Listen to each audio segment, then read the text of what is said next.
Diaspora FM.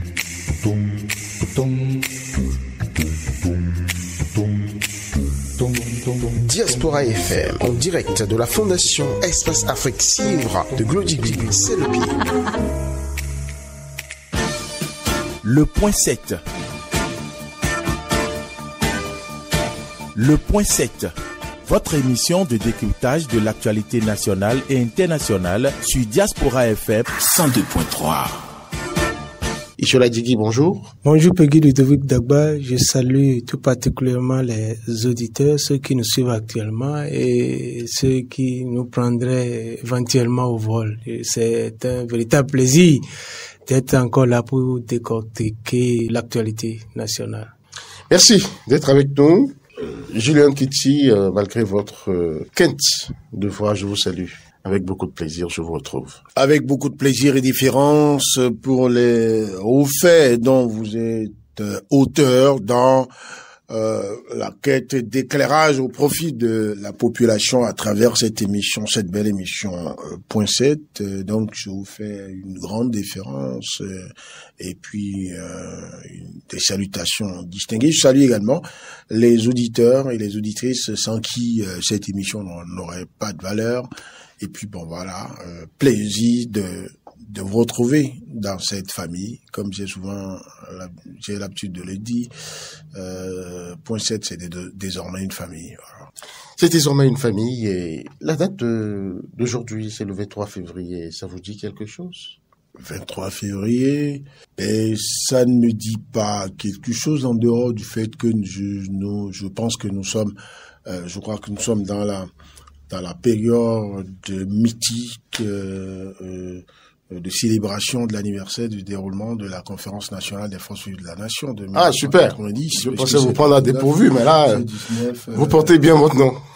Du 19 au 8 février. Bon, alors, donc, je pense, c'est ce que je garde en tête, c'est ce qui m'habite en ce moment, c'est ce qui me fait réfléchir pour voir les acquis de ce rendez-vous historique où les Béninois se sont rencontrés, se sont parlé, se sont dit les vérités, ont fait les concessions qu'il fallait faire et se sont projetés dans les 30 ans à suivre. Je pense que c'est passé maintenant, on est à l'ère du bilan, mais on ne saurait jamais oublier ce rendez-vous du PLM à Aladio, même si le PLM à Aladio n'existe pratiquement plus.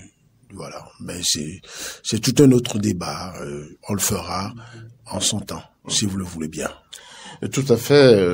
Je le veux bien. J'aurais même voulu qu'on fasse ce débat ici et maintenant, puisque vous savez très bien que c'est un gros repère de l'histoire du Bénin. Il y a 34 ans, les Béninois se parlaient et avaient décidé de se donner une nouvelle chance,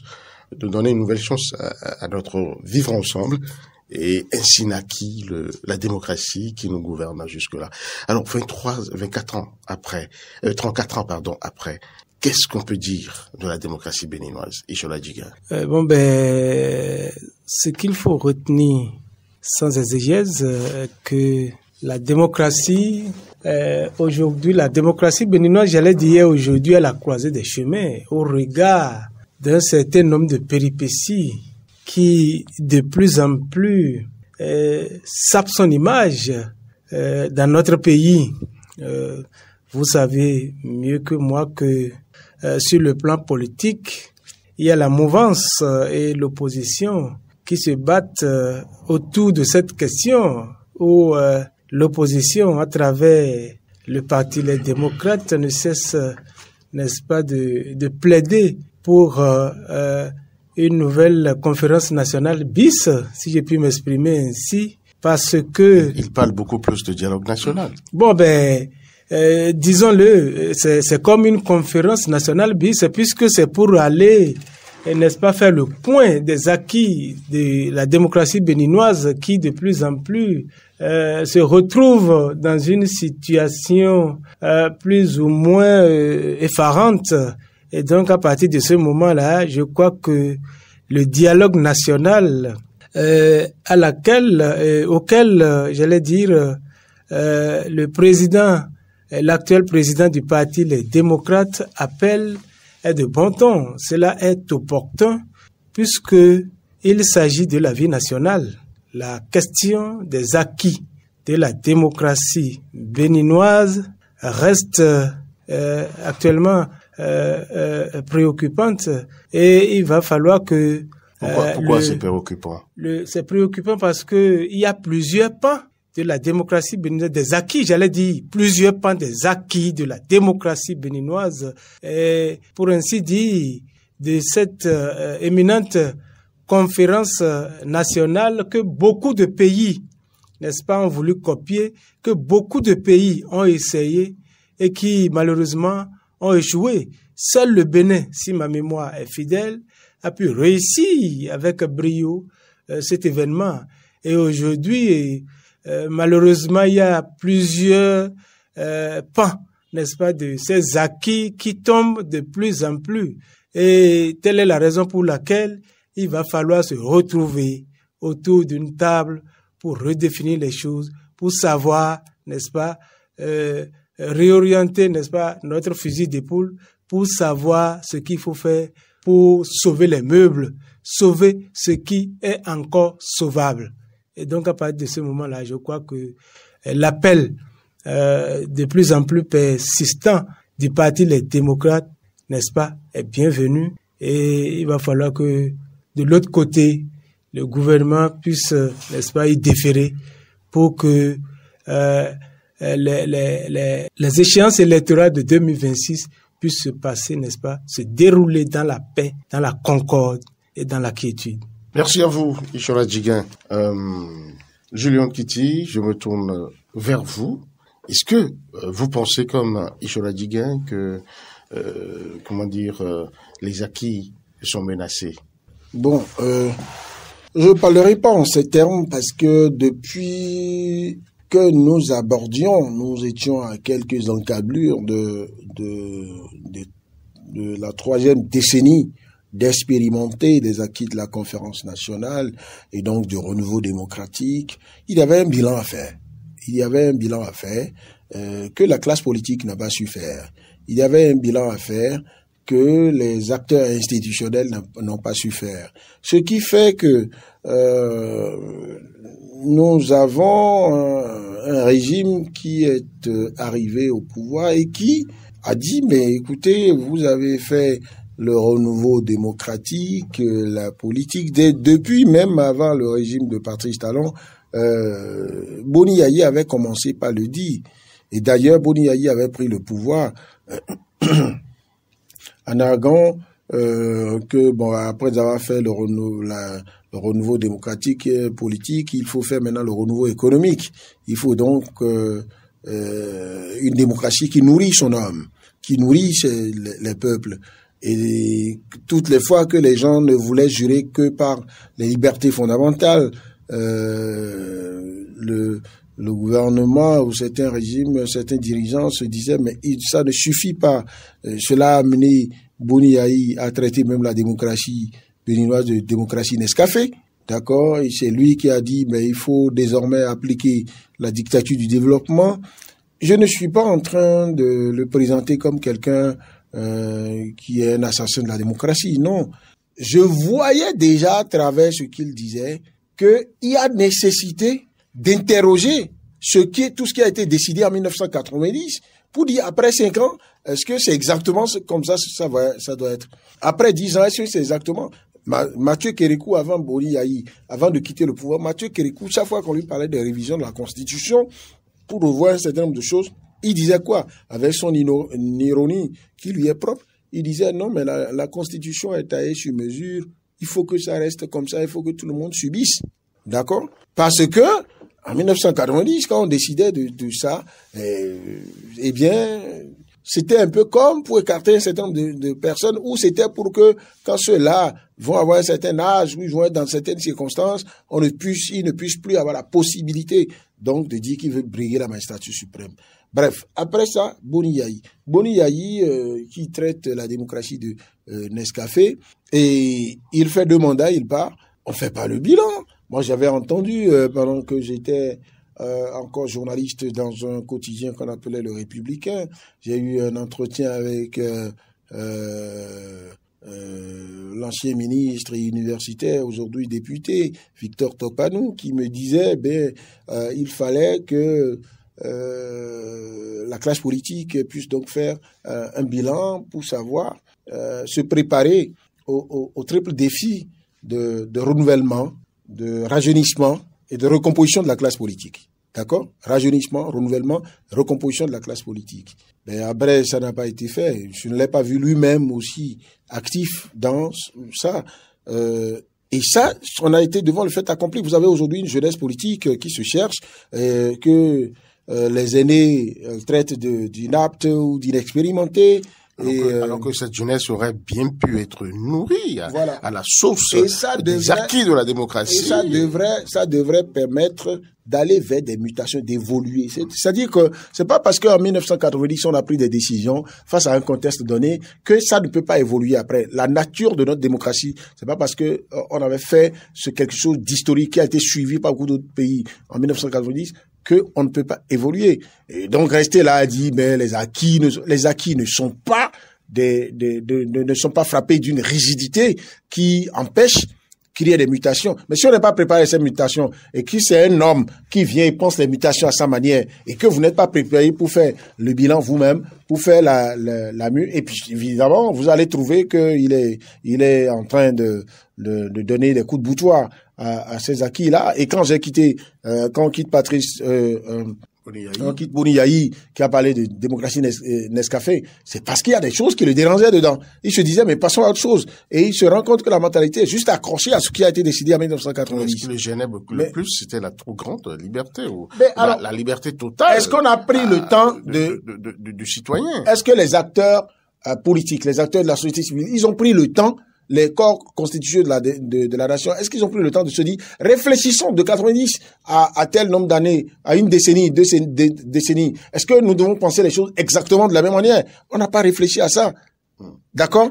Mais quand Boni Yayi quitte là-bas, et que Patrice Talon arrive, son régime arrive, lorsque ce régime fait des réformes institutionnelles et politiques, des réformes économiques pour dire, mais écoutez, allons vers le développement durable, allons vers le développement économique accentué, avant donc de parler des libertés sans limite, eh bien, il doit y avoir des libertés, mais il faut des limites. Eh bien, quand on a accusé le régime Talon de vouloir remettre en cause les acquis de la conférence nationale de 90, qu'est-ce que le porte-parole du gouvernement a dit? Le porte-parole a dit, mais écoutez, le régime Yayi a traité la démocratie Nescafé. Non, Patrice Talon est venu normaliser la démocratie. C'est l'expression. Moi, j'ai gardé ça. Ça veut dire que pendant que Mathieu Kérékou vous a dit que vous avez fait une démocratie avec des tests taillés sur mesure, pensant que vous le visiez, il faut que tout le monde puisse subir ça. Il part, Boni Yayi arrive à l'expérience du pouvoir, il trouve que c'est démocratie Nescafé et qu'il faut donc que les libertés soient revues. C'est sous lui, justement, que, par exemple, les restrictions au niveau des grèves, des mouvements de grève, des possibilités de mouvements de grève ont commencé.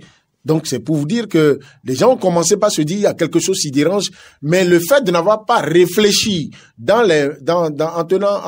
appliquant le principe du parallélisme des formes, c'est-à-dire que, est-ce qu'on a fait d'autres assises nationales entre deux régimes, ou entre 2 décennies tout au moins, une décennie, 10 ans après, est-ce qu'on s'est assis pour dire comment on a appliqué les mesures de la conférence nationale? Est-ce que les mesures de la conférence nationale qui faisait suite à la sortie d'un régime marxiste-léniniste et dictatorial ou bien despotique, eh bien, avec les luttes communistes et tout ça, est-ce que c'est la même chose qu'on doit faire 10 ans après? Personne ne s'est posé la question. 20 ans après, personne.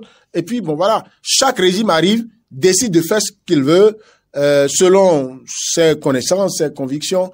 Tout le monde trouve que, c'est dur, on vous dit, non, c'est démocratie Nescafé. Après, on vous dit, mais écoutez, non, la démocratie, les acquis démocratiques ne sont pas mis en veilleuse. La démocratie a été plutôt normalisée. Donc, je ne suis pas prêt à dire, les acquis de la démocratie de 90 sont mis en cause, sont attaqués, non, j'accuse les corps constitués du Bénin, la classe politique, la société civile, les universités, les intellectuels, qui n'ont pas réfléchi à cela. À votre décharge. Cette réflexion à laquelle vous appelez, qui devrait en prendre l'initiative? Mais c'est d'abord une question de volonté politique. De la part de qui? Ça peut venir de partout. Vous avez, par exemple, je vous ai dit les pôles. Vous avez les 4 pôles que je vous ai cités. La classe politique. Vous avez les organisations de la société civile. 2. Vous avez la sphère des universitaires, des intellectuels. D'accord?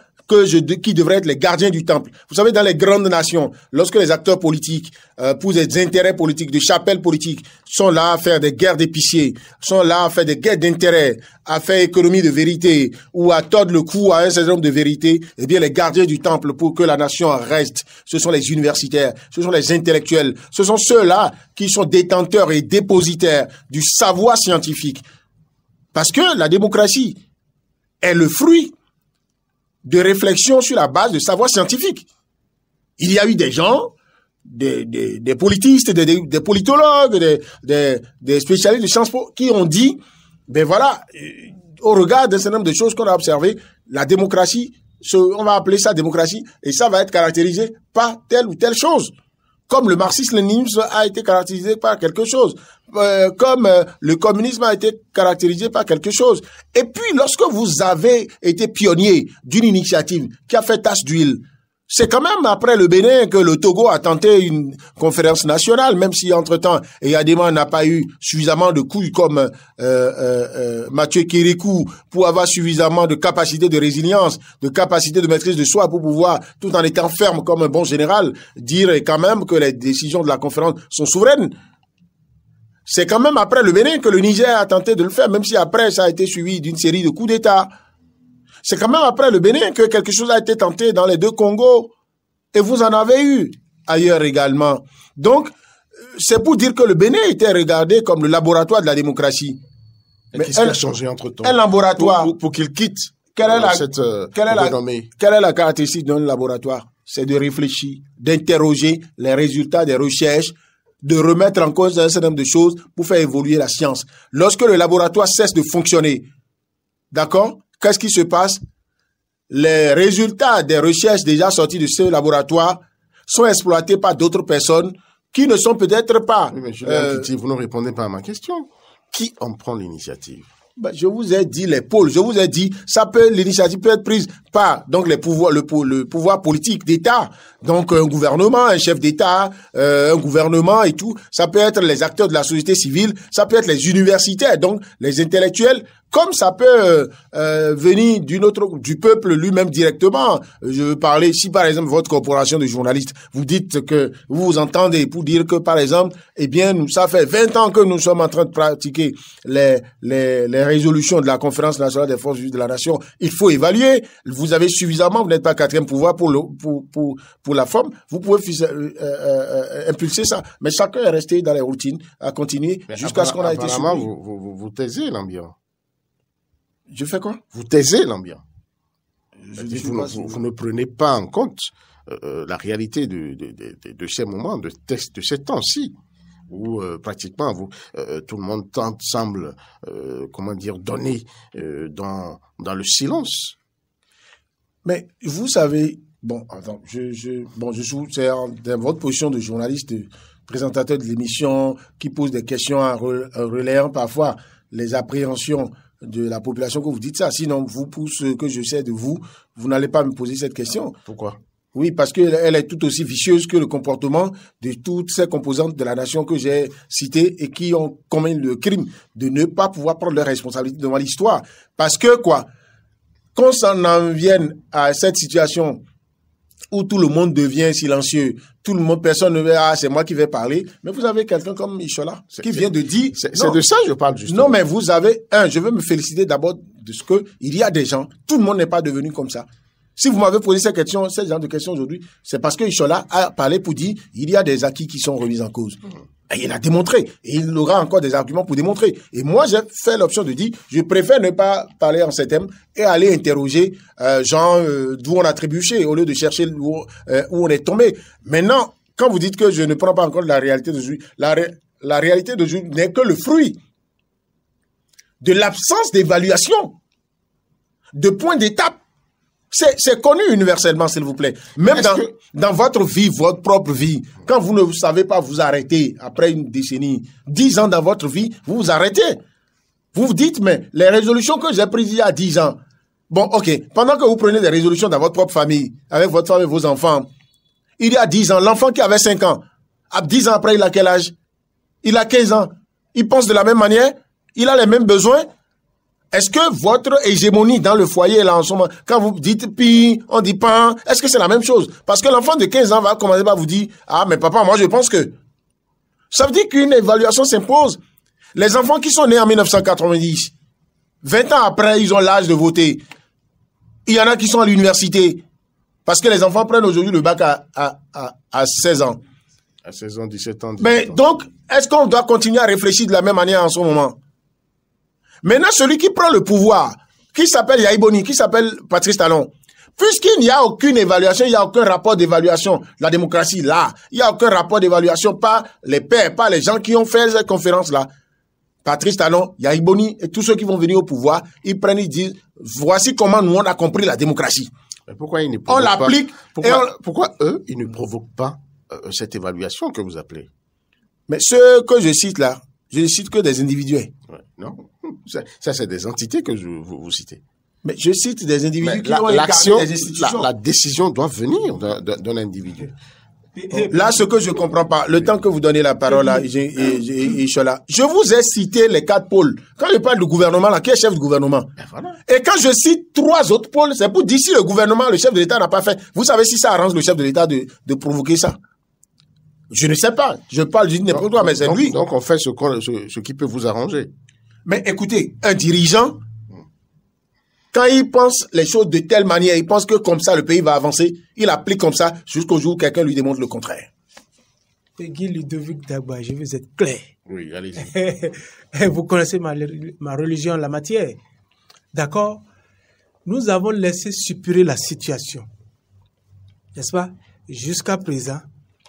Et ceux qui sont fautifs, ce sont les hommes. Le général Mathieu Kérékou avait l'habitude de dire quelque chose de béni mémoire. Que le Bénin, le problème du Bénin, ce sont les hommes. En d'autres termes, le Bénin n'a pas un problème de test. Le Bénin a un problème d'hommes. Ceux qui, n'est-ce pas, exécutent ou mettent en application les tests. À partir de ce moment-là, ce sont les hommes, ceux qui sont les têtes pensantes de ce pays qui ont démissionné. Si nous en sommes arrivés à là, ça veut dire que les hommes ont évidemment démissionné. Ils parlent des universités, ils sont où? Vous avez vu récemment ce qui s'est passé au Sénégal? Où ceux-là, les professeurs d'université, à la moindre incartade, ont souvent la baraka, n'est-ce pas? Et c'est eux qui ont fait fléchir Macky Sall. Voilà, Macky Sall. Où sont-ils au Bénin? Ils ont rétabli la démocratie en quelques jours.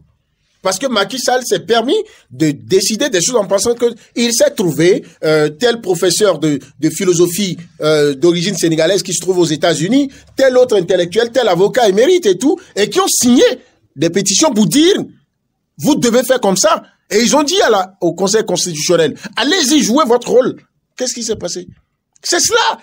Notre pays a laissé faire, on est dans une crise de personnalité. Il n'existe plus de Monseigneur de Souza pour appeler, comme au temps de Kérékou, les syndicalistes, pour dire voici là où vous irez. Il n'existe plus de Ganti pour appeler qui que ce soit et parler. Aujourd'hui, le chef de l'État qui est là, qui peut l'appeler aujourd'hui avec les acteurs politiques de l'opposition, avec la société civile, qui n'existe même plus. Appelez les choses par leur nom. Ludovic Dagba, Je faisais référence tout à l'heure au légendaire, n'est-ce pas, courage dont font souvent preuve à la bravoure, à la baraka des sachants sénégalais. Au Bénin, où sont-ils passés? Sont-ils tous morts ou bien qu'est-ce qui se passe? Mais est-ce qu'ils sont écoutés? Parce que quand même, à un moment donné, il y a eu, par exemple, dans le cas de l'emprisonnement de Rekiat Madougou et de Joël Frédéric Aïvor, il y en a qui se sont fendus d'un communiqué. C'est venu d'où? L'initiative est venue d'où? L'initiative, bien évidemment, est venue de l'extérieur et non d'ici. C'est vrai, il y en a eu quelques-uns qui ont participé à la signature ou je ne sais quoi, à signer, n'est-ce pas, cette pétition. Mais l'initiative est venue d'où? C'est ça l'essentiel. C'est venu de l'extérieur. Donc les universitaires au Bénin n'ont plus de couilles, c'est ce que vous voulez dire. Mais comment? Ceux-là, ils n'ont plus même la baraka, je le dis. C'est un mot que j'aime tellement. La baraka, ils n'ont pas la baraka. Le courage indien d'agir, de faire face aux hommes politiques, de faire face, n'est-ce pas, au pouvoir, alors qu'ils sont, n'est-ce pas, les têtes pensantes de ce pays. Il leur appartient, n'est-ce pas, la vie de la nation. Il leur appartient de réfléchir pour pondre des tests, pour pondre, n'est-ce pas, des éléments qui vont permettre à notre pays de programmer son avenir sur 10, 15, 20, 50 ans. Ils sont où? Ils sont aujourd'hui tous démissionnaires. S'ils ne sont pas encore tous morts. D'accord? Et donc, comme vous l'avez dit tout à l'heure, pour le cas de Rekia Madougou et autres, l'initiative est venue d'ailleurs. Et donc, à partir de ce moment-là, moi, je les accuse. C'est une honte même. C'est une honte. Disons les choses par leur nom. Appelons chat, chat, chien, chien. C'est une véritable honte. Eux aussi veulent manger. L'intelligentsia béninoise a démissionné. Eux aussi veulent manger, c'est pour ça qu'ils ne peuvent plus dire la vérité. Mais comme ils sont nombreux au sein du gouvernement, du régime actuel, non? Ils sont nombreux au sein de l'establishment. Ils sont nommés à des postes de responsabilité donnés. Et ils sont souvent... Ils sont pas tous nommés quand même. Lorsque j'étais encore sur... Il en reste à l'université. Pour la plupart, ils sont à des postes de responsabilité donnés. Moi, je les ai même... Le constat que j'avais fait pendant que j'étais sur les bancs de l'université est que ils sont tellement friands des projets de développement. Ils aiment, n'est-ce pas, être positionnés à la tête des projets de développement. Ils aiment être positionnés. Ils aiment qu'on les appelle coordonnateurs de tel projet, coordonnateurs de tel autre projet. Quand ça se passe de cette façon, pourquoi aujourd'hui ils ont un gros bœuf sur la langue et qui les empêche de parler? Je ne sais pas ce qui se passe dans notre pays. Hein? Et c'est vrai que les responsabilités sont partagées, hein, mais à des niveaux donnés. Comme toujours. C'est vrai que les responsabilités... Comme toujours, Bénin, les responsabilités sont partagées. Oui, ils sont partagés, Personne ne veut être responsable jusqu'au bout. Mais à des niveaux donnés, d'accord? Mais j'accuse le pouvoir. On va finir avec ça quand? Non, j'accuse le pouvoir. Vous savez, notre cher Jules Léandre a parlé de Boni Yaye, développement Nescafé, et dictature de développement, etc., etc. D'accord? Autant de concepts qu'on a entendu parler dans ce pays. Mais ceux qui sont là aujourd'hui, hier, ils étaient dans l'opposition, non? Qu'est-ce qu'ils ont dit? Qu'est-ce qu'ils ont prôné comme idéal? Et aujourd'hui, qu'est-ce qu'ils font? Ils font tout le contraire de ce qu'ils avaient prôné hier. Mais c'est une honte. C'est une honte. Disons les choses par le nom. Et donc, si Boni Yaye appelle aujourd'hui à un dialogue national, c'est pour la bonne cause. Je me rappelle que le Parti communiste n'a jamais cessé d'appeler à des assises nationales pour faire le point des acquis de la démocratie béninoise. Mais qui les a écoutés? On dit, ah non, ils ont tout fait, ils ont abandonné le pouvoir, ils ne réussissent même pas à se faire élire chef quartier, tout ça, patati patata. C'est quoi tout ça? L'essentiel n'est pas à ce niveau. Ils ont appelé à des assises nationales. Pour faire quoi? Regardons, n'est-ce pas, le bien fondé, n'est-ce pas, de cet appel. Aujourd'hui, Boni Yaye appelle à un dialogue national, c'est pour la bonne cause aussi. C'est parce qu'il y a un problème qu'il faut régler. Il faut forcément régler. Parce que le pouvoir est dans une dialectique, n'est-ce pas, qui ostracise aussi, n'est-ce pas, les têtes pensées, les sachants, les techniciens. Et pour la plupart du temps, ils font leur réforme en clando. Ils font leur réforme incognito. Ni vu, ni connu, je vous embrouille. C'est ça leur stratégie. Et aujourd'hui, voilà. Aujourd'hui, on parle encore de la révision constitutionnelle, tout ça. C'est ça qui a amené à tout ça. Parce que pendant qu'ils sont à l'œuvre, on dit, ah, attention, messieurs, ces dames, faites attention. Ce que vous faites là, vele, mosso, dédé. Mais ils font tête baissée. Et aujourd'hui, on en tire toutes les conséquences. On en tire tous les conséquences. Et donc voilà, donc il faut que le pouvoir, pour une fois, tout au moins, puisque le président de la République, n'est-ce pas, va vers la fin de son mandat, il est quand même opportun qu'ils puissent adhérer, n'est-ce pas, à cet appel de l'opposition pour que nous nous retrouvons autour d'une table. Je ne parle pas du dialogue qui a été organisé l'autre fois, hein, où après ça on a assisté à un parlement monocolore. Donc ça c'est passé, c'est du passé, d'accord. Je considère que ce passé-là est révolu et que le pouvoir peut toutefois se rattraper, se racheter aux yeux de l'opinion. Et donc désormais, il va falloir que nous tous nous retrouvions autour d'une table pour éviter un certain nombre de crises, ce que nous sommes en train de déplorer aujourd'hui. D'accord? Et par rapport à ça, je crois que Candide Azanaï aussi n'a jamais cessé d'attirer l'attention de l'opinion, puisque nous tous, nous avons senti les prodromes d'une telle crise. Mais lorsqu'on en parle, le pouvoir fait, n'est-ce pas, et pratique l'allégorie du singe. Ni je n'entends rien, je ne vois rien, je bouge tout, et puis, allez, on continue. Et puis, on va trébucher devant. Maintenant, pour revenir en arrière, c'est problème. Donc, je ne voudrais plus que le chef de l'État reste dans un tel paradigme, n'est-ce pas? Surtout qu'il a pour ambition de devenir le Mandela national. Je ne cesserai jamais de le dire. Il faut qu'il s'en souvienne qu'il a pris un tel engagement devant l'opinion, devant le peuple béninois souverain. Donc, il faut désormais qu'il extirpe de sa gouvernance ces éléments qui viendront saper ou, n'est-ce pas, faire baisser davantage sa cote de popularité. Et donc, Patrice Talon doit faire en sorte que le dialogue national que réclame avec insistance Boni Yayi, ancien président de la République, d'accord, aujourd'hui, chef de parti de l'opposition, la vraie, hein, l'opposition radicale. Il n'a pas été capable de faire le dialogue national quand il était Mais ce n'est pas une raison, ce n'est pas une raison. Quand il était au pouvoir. Ça n'est pas une raison. Quand il était au pouvoir, c'est un autre contexte. Bon, il a pris les choses, on a dit, ah, monsieur, on ne va pas là-bas. Ce sont des acquis de notre démocratie, n'y touche pas. Mais il a rebroussé chemin. Qui vous a dit? Ce n'est pas... La restriction sur les grèves dont je vous ai parlé. Écoutez. Est-ce que tout a été remis en cause avant qu'il ne parte? Est-ce que c'est Yahi qui l'a élaboré? Est-ce que c'est Yahi? Qui l'a élaboré? Qui a parlé de la restriction des grèves? Qui l'a élaboré?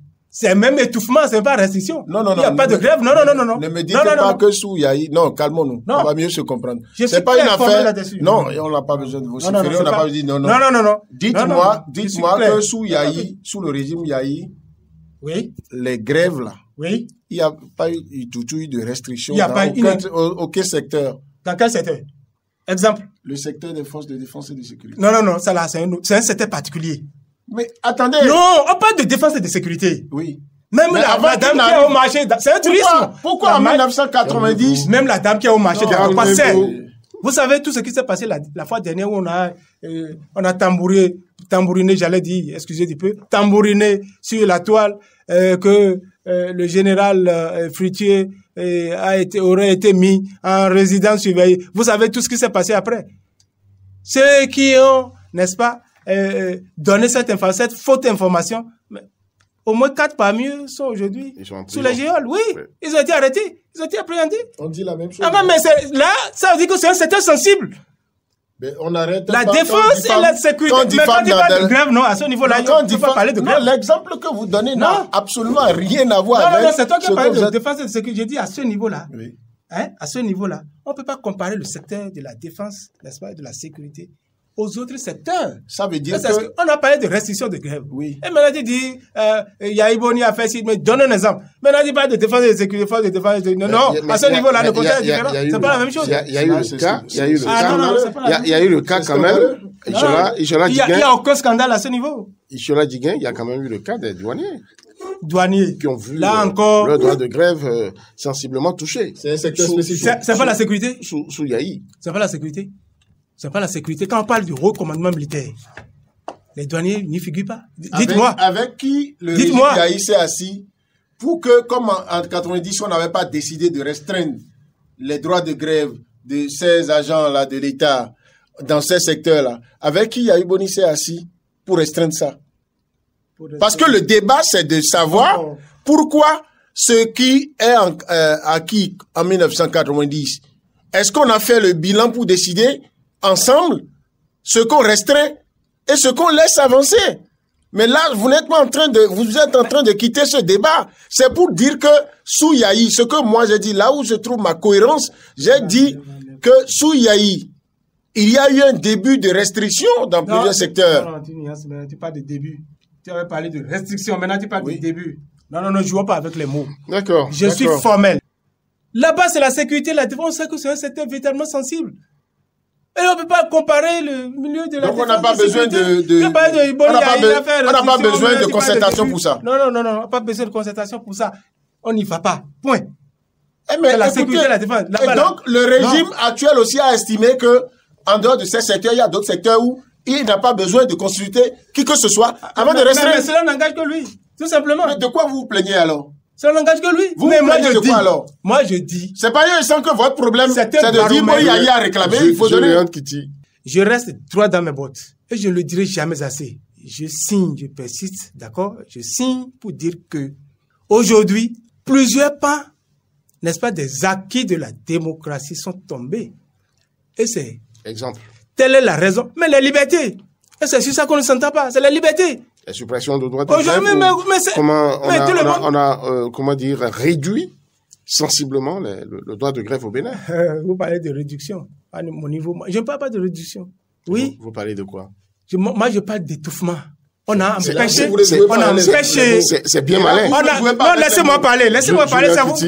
Moi, je ne parle pas de restriction. C'est un étouffement carrément. On empêche les travailleurs de manifester, de réclamer ce qu'ils... Ils ont quand même 10 jours par an. 10 jours, mais comment? Dans quel pays? Dites-moi. Dans quel pays? Dans quel pays? Tous les pays n'ont pas eu la réussite de la démocratie, on l'a dit ici. Voilà. Donc, ça fait partie des baromètres de notre démocratie. D'accord? Et aujourd'hui, ce pan est tombé. Et cela sape l'image du laboratoire de la démocratie que nous avons incarné pendant plusieurs années. Vous l'avez déjà dit plusieurs fois. Voilà, je ne le dirai jamais assez. D'accord? Je ne le dirai jamais assez. À toutes les occasions, je le dirai, je le rappellerai, je le ressasserai. Vous l'avez déjà fait maintenant. Voilà. Et donc, allons-y. Donc, c'est ça. Laissez les gens. Mais Ousmane Batako l'a dit. Il a été pris en interview récemment sur BIP FM. D'accord, BIP Radio, où il disait au chef de l'État, il appelait, n'est-ce pas, le chef de l'État à laisser les gens manifester librement, à libérer le champ politique, à libérer le champ des libertés publiques. C'est pas ça? Je n'invente absolument rien.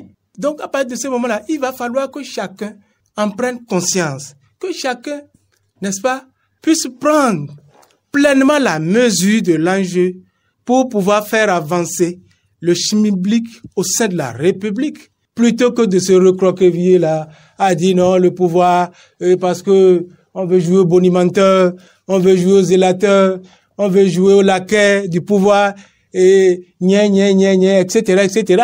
Donc moi, je suis pas dans ce schéma. Je dis les choses telles qu'elles se présentent, et c'est un truisme. Un truisme, c'est ce qui est perceptible et que tout le monde voit. Et donc, c'est ça, je ne vante absolument rien. D'accord. Julien Kitty, à vous maintenant.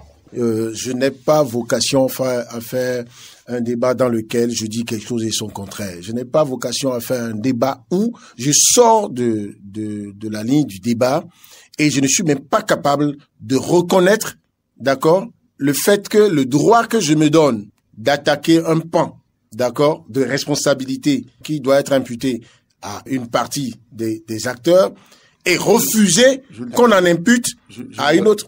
Oui, allez-y. Ce qui s'est passé, c'est que il est en train de reprocher quelque chose. Cela dit qu'on est touché sensiblement au droit de grève sous le régime Talon et pas sous le régime Yahi. Et vous tentez de... Je vous informe qu'il n'a pas dit ça.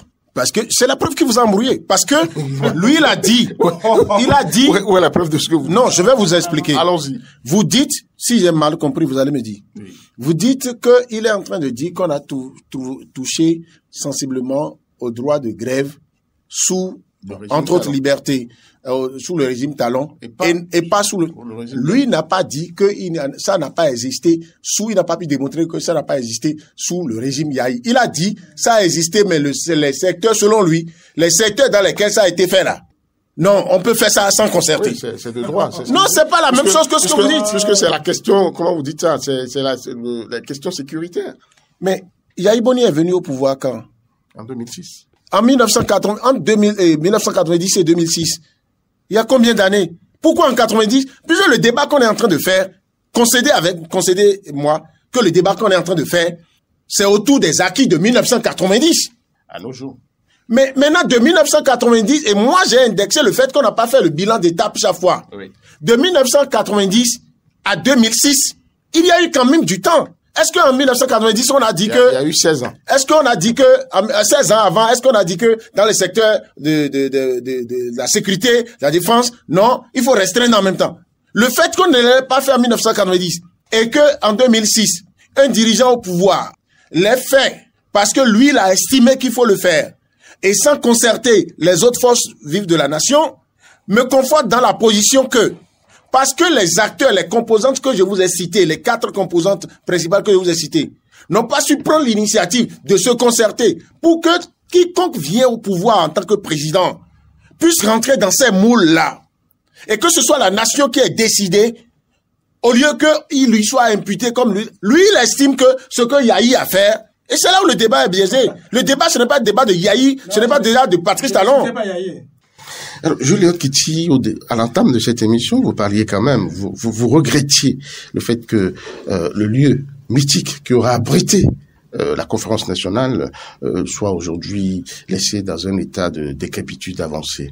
Est-ce que quelque chose peut encore être fait pour récupérer un peu ce musée-là, on va dire, le musée de la conférence nationale?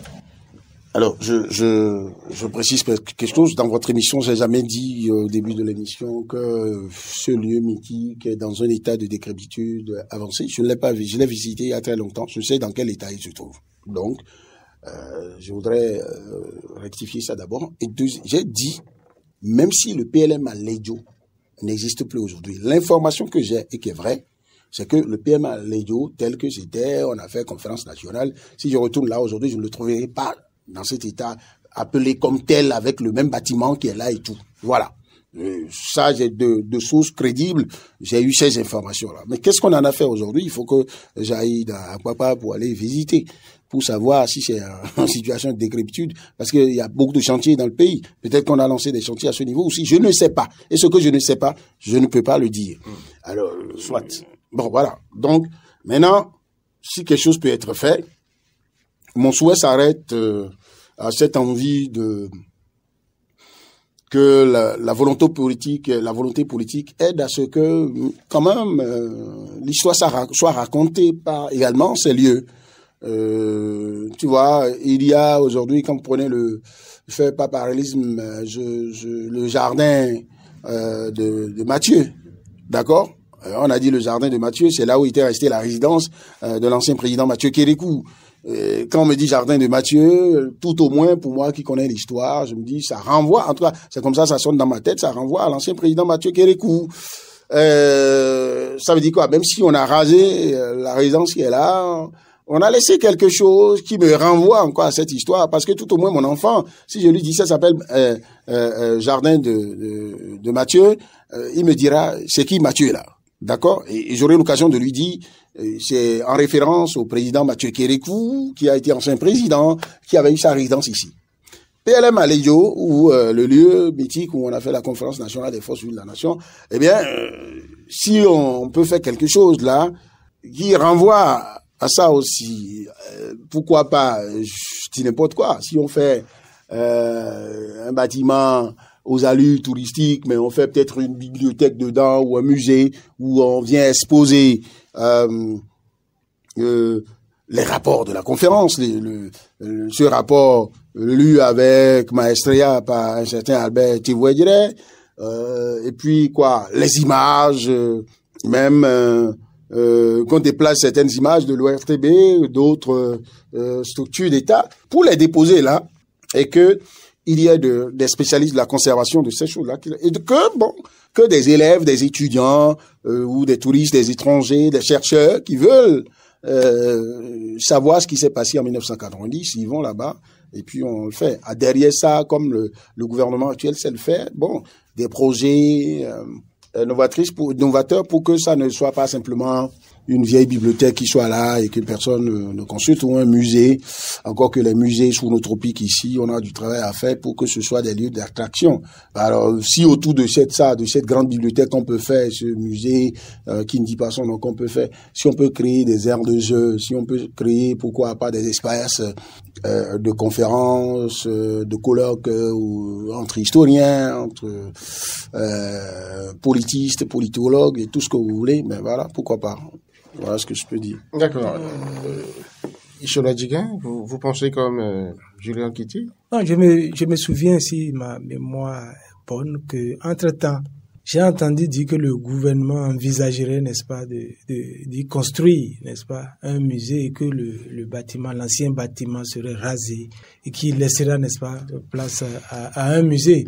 Et je ne sais pas ce que le gouvernement prévoit en termes de contenu. Et donc, si cela pourrait être réalisé, puisque l'essentiel ici, c'est d'avoir des vestiges qui pourraient, n'est-ce pas, nous aider à enseigner l'histoire à nos progénitures, à nos enfants, aux générations, n'est-ce pas, futures. Je pense que ce serait le bienvenu. Donc, par rapport à ça, si cela est avéré, j'encouragerais, n'est-ce pas, le gouvernement à y aller et faire en sorte qu'il ne manque un seul adhésion, n'est-ce pas, pour que cela soit fait, pour que le rêve, n'est-ce pas, soit transformé en réalité, afin que nos enfants, les apprenants, les générations futures puissent, n'est-ce pas, s'abreuver à la source de l'histoire à travers la vraie information. Alors, l'autre question qui me vient à l'esprit, qu'est-ce qu'on peut faire pour perpétuer les idéaux de la conférence nationale? Non, c'est à travers un dialogue national. C'est vrai que vous y tenez? Oui, c'est vrai que c'est parce que ça a été une conférence qu'il faut forcément une autre conférence pour perpétuer. Bon, tout à l'heure, j'ai essayé de dire que on a besoin des assises nationales et que le dialogue que prône si tant avec autant d'énergie le président du Parti Les Démocrates, n'est-ce pas, tient lieu, n'est-ce pas, d'assises nationales. Et vous m'avez dit non. J'ai dit bon, d'accord, allons-y, si c'est le cas. Ok, d'accord. Maintenant, le thème dialogue national. Puisque ici, il s'agit de rechercher le consensus autour de cette question. Si tout le monde s'assoit autour d'une table et que on décide de quelque chose, au moins par consensus, cela permettrait, n'est-ce pas, d'éviter les critiques, les récriminations et tout ce qui pourrait advenir comme péripéties après, n'est-ce pas, pour venir nuire à tout ce que nous avons de beau, de joyeux, tout ça. Et donc, ça va éviter tout ça. Et donc, si, par exemple, le gouvernement avait pris la pleine mesure par rapport au dialogue de 2019, je crois bien, si cela avait requis le consensus, si toutes les parties prenantes de la vie nationale de notre pays avaient pris part, je crois qu'aujourd'hui, on ne serait pas là en train de parler de révision constitutionnelle, et on critique ici, on dit c'est talons par là-bas, on crie le chef de l'État de l'autre côté, tout ça. Cela pourrait, n'est-ce pas, nous mettre à l'abri de tout ceci. Telle est la raison pour laquelle j'appelle encore une fois. Je sais, c'est un véritable dandy, c'est le chef de l'État est un monsieur que j'affectionne du point de vue réflexion. Et aujourd'hui, on n'a pas besoin d'un test cognitif pour le savoir. D'accord? Il a une très longueur d'avance par rapport à sa manière de réfléchir. Donc, il anticipe sur les événements. Donc, pour ça, il va falloir que désormais, il puisse intégrer dans sa gouvernance cette donne pour que, à la fin de son mandat, qu'il puisse être porté en triomphe et être considéré comme le Mandela national, le Madiba national, comme lui-même l'ambitionne si tant. Et donc, désormais, il faut qu'il adhère à ce dialogue, convoqué, tout puisque c'est lui qui a le pouvoir en main. Et donc, il une grande part de souveraineté nationale. Et à ce titre, il faut qu'ils tendent, n'est-ce pas, la main ou, n'est-ce pas, appellent toutes les parties prenantes autour d'une table, les faire asseoir pour dire, bon, maintenant, qu'est-ce que vous voulez? Que faire? Et là, tout le monde apporte du sien. Chacun apporte sa part. Et puis là, on s'entend sur un minimum parce que, on n'est pas sans savoir, le tournant de 2026 est un tournant véritablement risqué, si je puis m'exprimer, c'est un terrain glissant. C'est un tournant qui doit être amorcé avec beaucoup de sécurité, d'accord, dans un esprit pacifique pour, n'est-ce pas, nous mettre à l'abri ou éviter la situation macabre où on a parlé ici des événements de 2019, 1er et 2 mai, si ma mémoire est fidèle, d'accord. Je ne voudrais pas que Patrice Talon, puisqu'il sort, n'est-ce pas, le Bénin de la chrysalide, il faut que désormais, qu'il puisse prendre la pleine mesure de la situation pour, n'est-ce pas, adhérer ou fédérer les énergies autour de cette question qui concerne la vie nationale pour que 2026 soit amorcé dans un esprit pacifique pour des élections transparentes, équitables. Vous l'aurez dit, Julien Kiti, que faut-il faire en quelques mots, puisque nous sommes à la fin de cette émission pratiquement, que faut-il faire pour que la conférence nationale reste vivace dans les mémoires, selon vous? Non, la conférence nationale est dans la tête des mémoires. Ceux qui y ont participé... Il n'en reste plus beaucoup aujourd'hui. Attendez, ceux qui y ont participé, ceux qui, comme vous et moi, à la radio et à la télé, et qui sommes dans des activités intellectuelles qui nous permettent d'interroger l'histoire. Parce que pour connaître l'histoire, vous n'êtes pas obligé d'être contemporain de la survenue des faits historiques. Ensuite, que les enfants, chacun enseigne cette histoire à ses enfants. Mais le plus important, c'est ce qu'on fait de ces acquis-là, qui pour moi ne sont pas donc, ne constituent pas un rocher qu'on ne peut pas toucher. C'est-à-dire qu'on évalue, si en 1990, il y avait des libertés qui étaient étouffées sous la Révolution, on était rassasié de frustration, on avait envie de libérer tout. Est-ce qu'aujourd'hui, on fait la même chose? Si on évalue et qu'on constate que les mêmes choses qu'on avait décidées en 1990 sont à garder, la preuve, déjà en 2019, la constitution du 11 décembre 90 a été modifiée en 2019. D'accord? Et il n'y avait pas, par exemple, une disposition, par exemple, de l'article 26 qui permettait que on élise des femmes, forcément un certain nombre de femmes à l'Assemblée nationale pour être députés. Donc, on n'avait jamais eu autant de femmes à l'Assemblée nationale. C'est quelque chose de bien. Il y a eu on n'avait pas 109 sièges à l'Assemblée nationale. On en a aujourd'hui. C'est pour dire que la vie évolue. Il faut évoluer avec. Seulement, il faut pas que ces évaluations pour prendre des décisions soient le fait du bon vouloir d'un régime et du fait que les différents acteurs institutionnels et de l'organisation sociétale n'ont pas pris leurs responsabilités.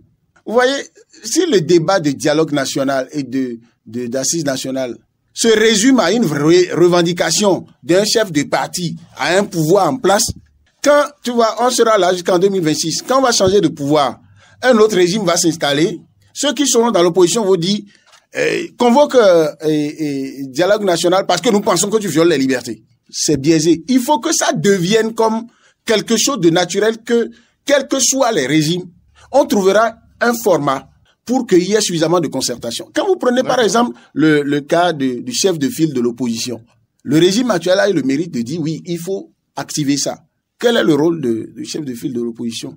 Sur les grandes questions de la nation, par exemple, le chef de l'État l'appelle, il se concerte, lui aussi va le voir, il prend des décisions. Alors, qu'il y ait des cadres de concertation institutionnelle, qu'il y ait des cadres de concertation entre les organisations de la société civile, les organisations religieuses, pour recueillir leur... Maintenant, pour 2020, oui, pour 2026, donc, échéance sur laquelle on fait de la fixation, moi j'estime, je demande une seule chose, que les lois soient respectées.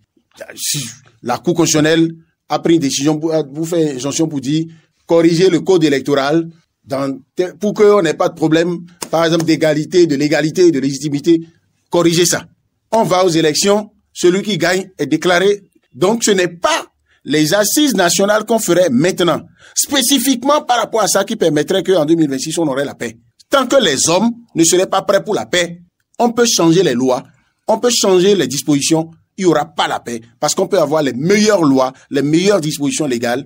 Et si les gens ont dans leur tête des dispositions chrysogènes, on aura les crises. Merci à vous. Et c'est donc l'essentiel qu'il faut éviter. Je crois que le mot de fin, c'est de Julien Titi, que je le tiens. À votre grand déplaisir, Ichola Diguin, ce ne sera que partie remise. Il faut la paix. Tant que les gens n'ont pas les dispositions de la paix dans la tête, on n'aura pas la paix. Donc il faudra tout faire pour que la paix puisse vraiment prévaloir et pour le bien du pays. Merci à chacun et à tous d'avoir été avec nous. C'était Point 7 aujourd'hui, ça a été un peu chaud, c'était de grosses employades, mais finalement, on a atterri comme cela se doit. C'est toujours ça, c'est ça le Bénin, c'est comme ça que nous sommes ici au pays. Merci à chacun et à tous d'avoir été avec nous. À vendredi prochain. Merci beaucoup. Le Point 7. Le Point 7. Votre émission de décryptage de l'actualité nationale et internationale sur Diaspora FM 102.3. Diaspora FM.